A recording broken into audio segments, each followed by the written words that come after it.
Eh ben dis donc, Bambi, tu sais qu'au resto là-bas, en face là, ils vendent des hamburgers de cerf.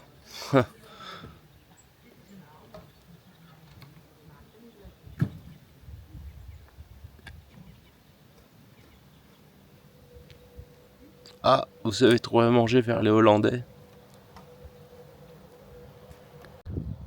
Alors, le déjeuner est bon?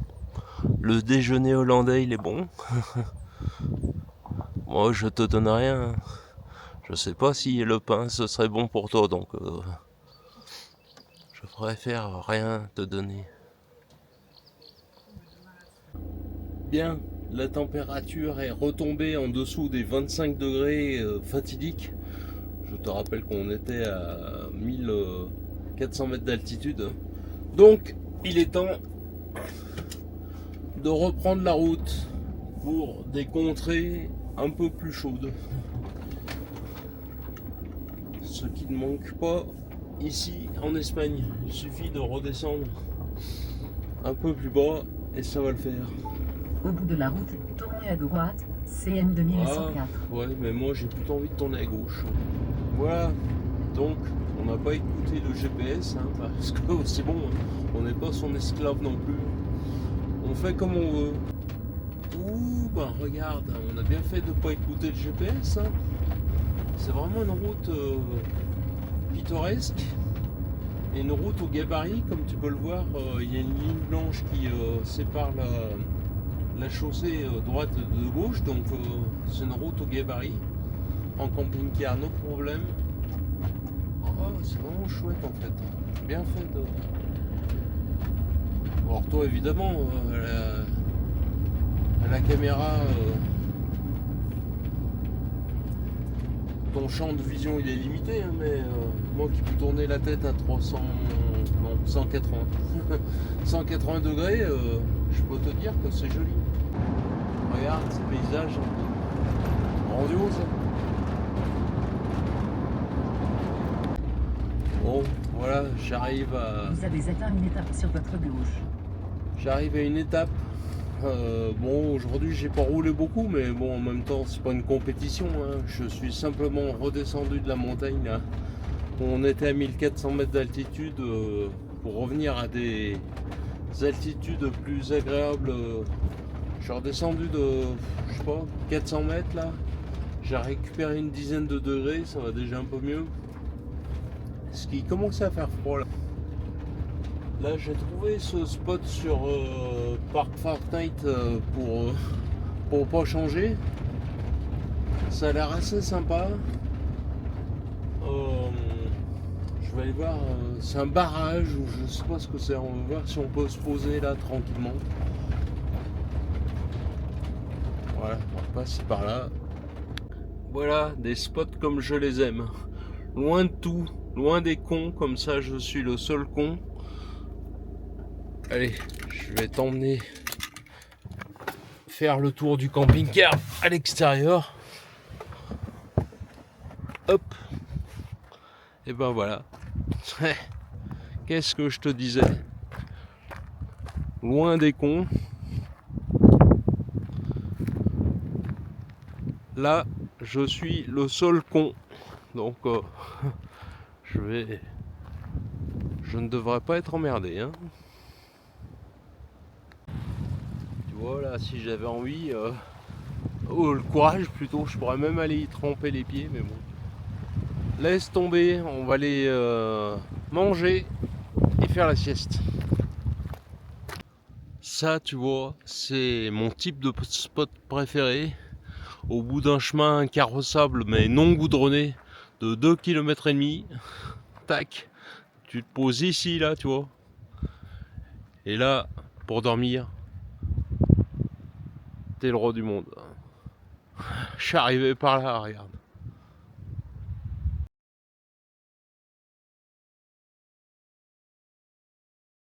Après, tu vois, sur des endroits un petit peu isolés comme ça peut être l'occasion de sortir les tables, les chaises, de faire un petit peu de cuisine à l'avance, tu vois. Pourquoi pas un petit peu d'entretien, un petit peu de mécanique aussi, tu vois. fait couler l'huile, fait la vidange. Oh là là. Vivement les camping-cars électriques, hein, qu'on fasse tourner le groupe électrogène toute la nuit. Hein. Évidemment, si tu prends ça au pied de la lettre, retourne vite te coucher, tu sais. En revanche, sortir les tables et les chaises et te faire un peu de cuisine d'avance, tu vois, ça peut être une bonne idée, hein, franchement. Bon, moi je vais pas le faire parce que, comme je t'ai dit, je cuisine plus, c'est fini ça. Mais ouais, ça peut être l'occasion. Hein. Celui qui cuisine un peu ou qui a envie, tu vois. Regarde, c'est joli. Hein. Alors attention, hein, il s'agit d'un lac artificiel, d'un barrage, donc barrage d'Alarcon. Chouette hein, où on était. Hein. Puis alors tout seul. Putain, tout seul. Ah, faut pas avoir peur quand tu viens dormir là. On était ici au lac donc artificiel d'Alarcon. Et ben là ce matin on va bouger, on va aller se trouver un petit spot. J'ai trouvé un petit truc là à côté d'un château. Puis surtout avant on va aller faire les services. Et ben allez, on est parti. Bon évidemment je te filme pas tout. Hein. Je te filme le départ et puis je te reprendrai après pour la suite. Hein. Normalement au premier virage tout va se ranger, tu sais. Allez, c'est parti pour 2,5 km de piste comme ça, donc il faut rouler extrêmement doucement. Bon alors tu vois, c'est faisable, hein, il suffit de rester en première et puis voilà, c'est pas la peine de rouler à 200 km/h. Quoi? Mais qu'est-ce que j'apprends Mimi dans cette vidéo? Que ton camping-car il roule pas à 200 km/h et qu'en plus il est pas électrique. Oh putain, mais quelle honte. Restez à gauche, ensuite, restez à gauche. Ouf. Bon là je te cache pas qu'au bout de 2,5 km, t'es quand même pressé de retrouver la route bitumée.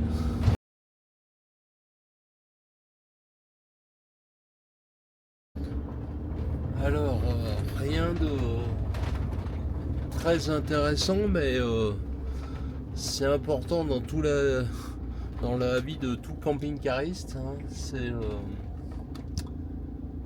les services. Donc là on va essayer d'aller faire les services.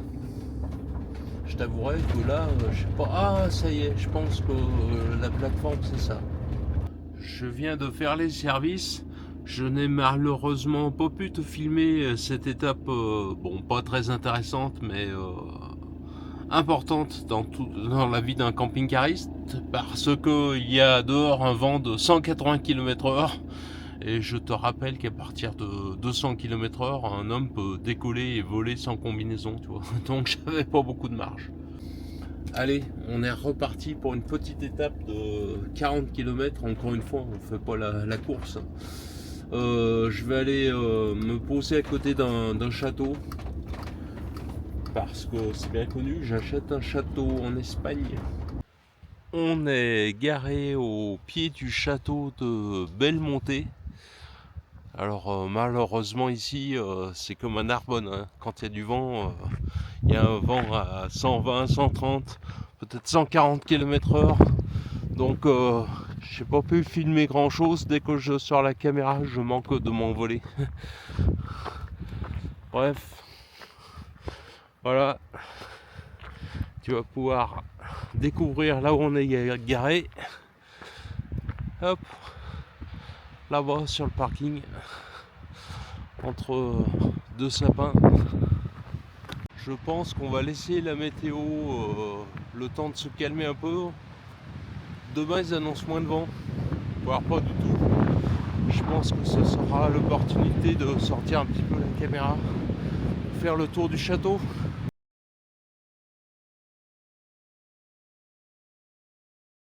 Le château de Belmonte. Voilà, en plein soleil. Il est possible que je descende jusqu'au village. J'ai vu que l'entrée était payante, alors comme je comprends très mal l'espagnol, ça m'intéresse pas forcément. Le château, comme beaucoup d'endroits, hein, surplombe le village. de Belmonte. Ça doit se prononcer comme ça, car en espagnol, on prononce toutes les lettres. Ce que je pensais inatteignable, et ben tu vois, on y est, puisque le château est là-bas en haut. C'est de là d'où je viens. Et puis là, bah, on est devant l'église du village de Belmonte, tu vois. On va aller faire un tour. Ce que j'ai déjà remarqué, c'est que ce n'est pas en étant au pied de l'événement, tu vois, qu'on a la meilleure vue, hein. Que ce soit pour les feux d'artifice ou pour tout un tas d'autres monuments que tu souhaites visiter. Quand tu es au pied de celui-ci, finalement, c'est là où tu vois le moins de choses. Sauf si bien sûr tu décides d'aller y faire un tour. Ah, à l'intérieur c'est fermé. C'est fermé, mais entrada pour la otra puerta. Donc, comme toutes les églises, en général, l'entrée se fait par l'ouest. Regarde si elle est pas jolie cette entrée. À l'ouest. On va essayer de rentrer.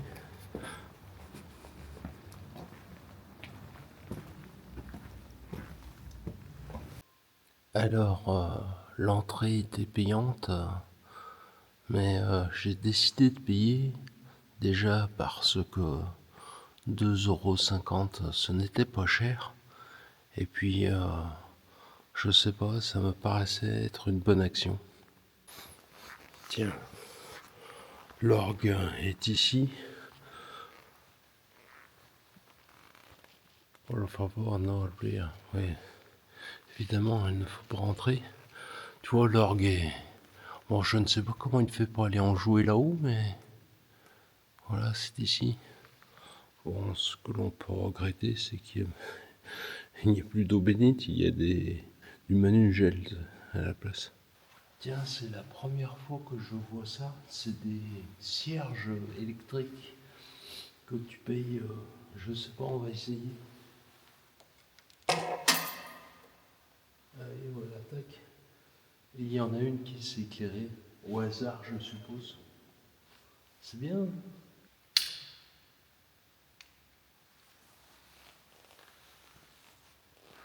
Bien, je m'apprête à remonter au camping-car, c'est-à-dire là-haut. Tiens, regarde, je descendais le village, je tombe sur cette petite place. On va passer sous le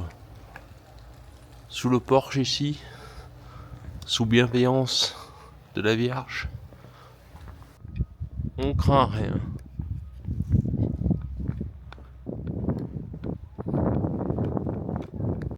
Et ben allez, hein, il faut que je remonte maintenant. C'est maintenant que je m'attaque au plus difficile. C'est la remontée là, hors route de longues murailles comme tu peux voir. Et le château qui trône au sommet de la butte là. Ah, ça y est, moi aussi j'y suis, au sommet de la butte. J'arrive là où j'avais garé le camping-car. Bon bah il est toujours là. De toute façon, qui serait monté jusqu'ici pour le prendre? Et ben allez, retour au camping-car pour une sieste bien méritée celle-là.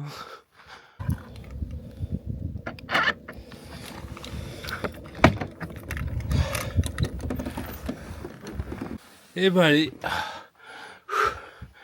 nous voilà à domicile. Bien, le château voilà de Belmonte avec le soleil qui se couche là-bas derrière à l'ouest. Ouais, c'était une étape intéressante, d'autant que tu vois on est garé vraiment acquis. Voilà, ici tu vois, sans être en kikiné. Bien, c'est une de la dernière fois, si ce n'est la dernière fois que je gravis cette côte. Là, je suis allé en bas pour prendre des photos parce que le soleil était rasant, tu vois. Bon, je pense que ça va bien donner. Là, c'est sûr que j'y reviens pas.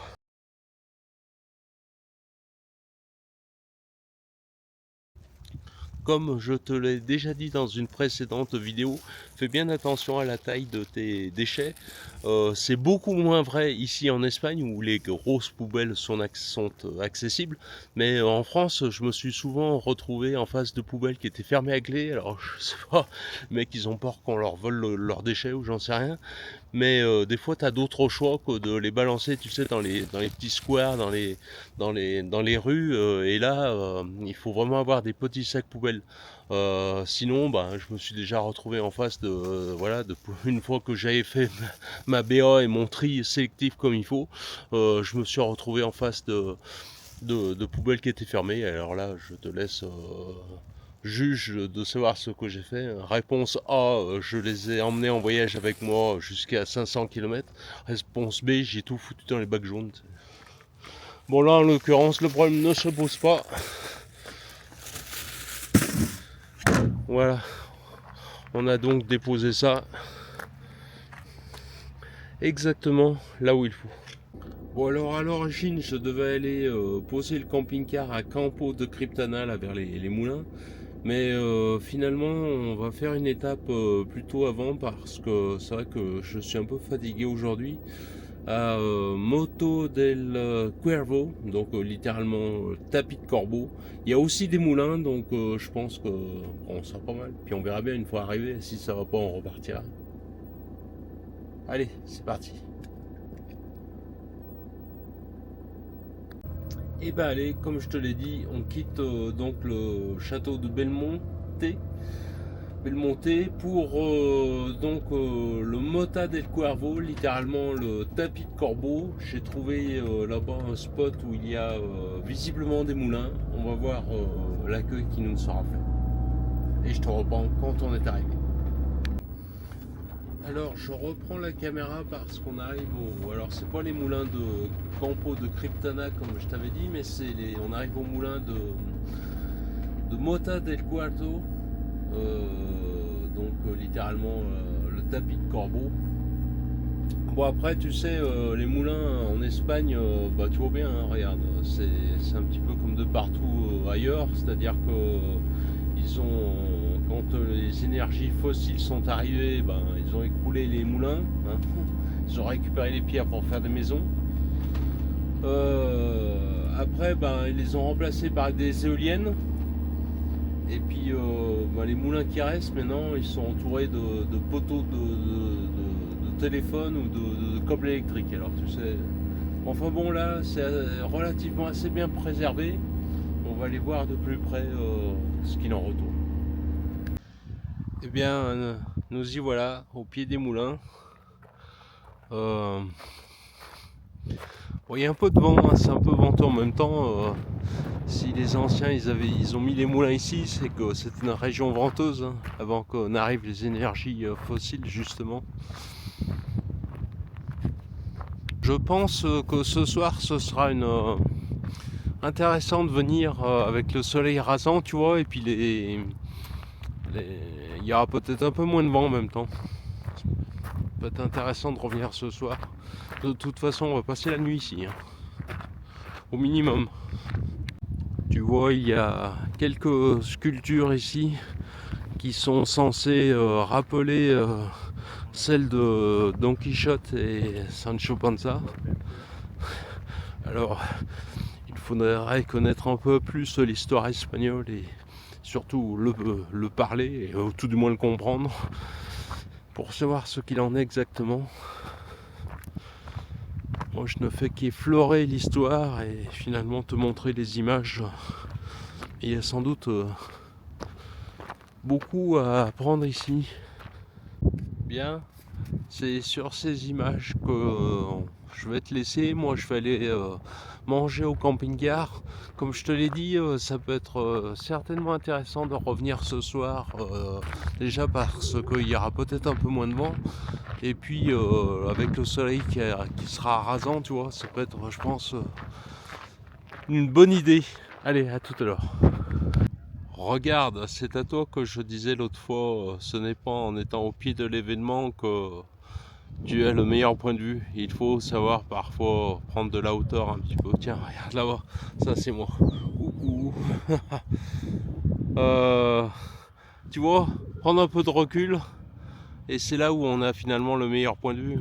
Alors on doit apercevoir là-bas à droite, tu vois, du moulin, la sculpture de Don Quichotte, avec juste au-dessus des... voilà, ça doit être des mâts avec... mais il n'y a pas les drapeaux. T'as vu la lune? Voilà, avec un peu de recul. On va donc retourner au camping-car et ce soir, si on ne loupe pas le coucher de soleil, on fera des photos avec les moulins en tâche de fond, tu vois.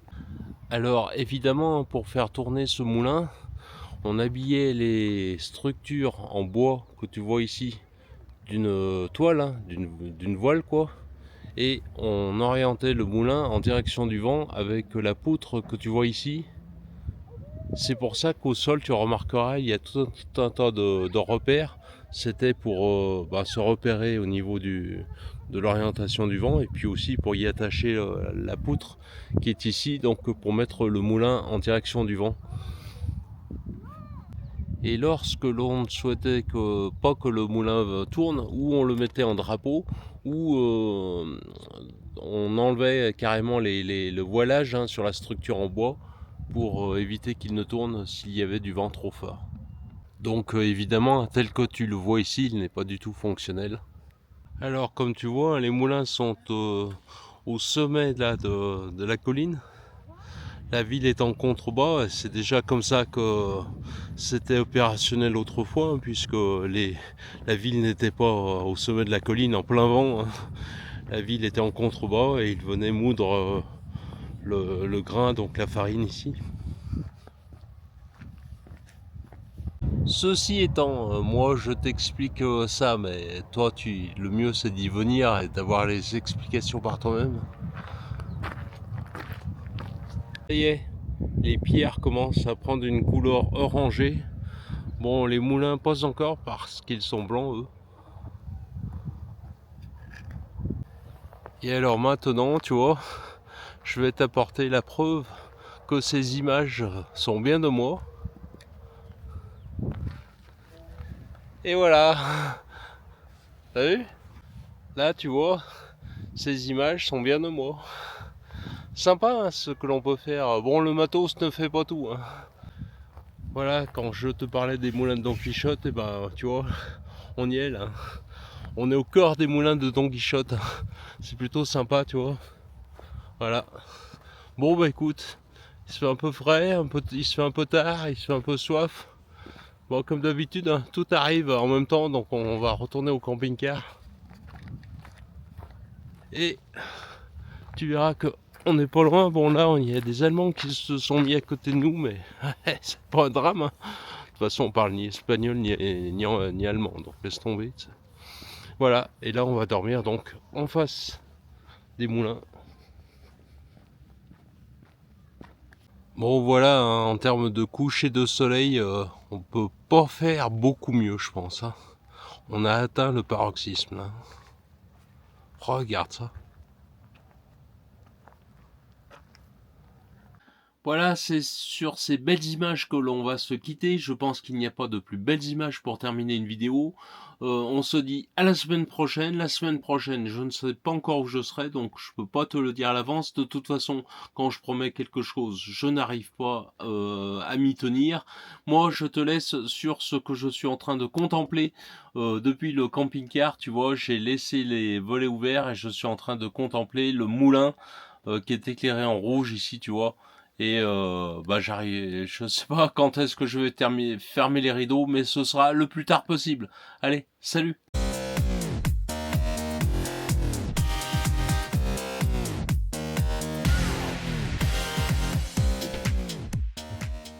Et je vais t'apporter la preuve que ces images sont bien de moi à l'instant. Regarde. Hop! Et voilà!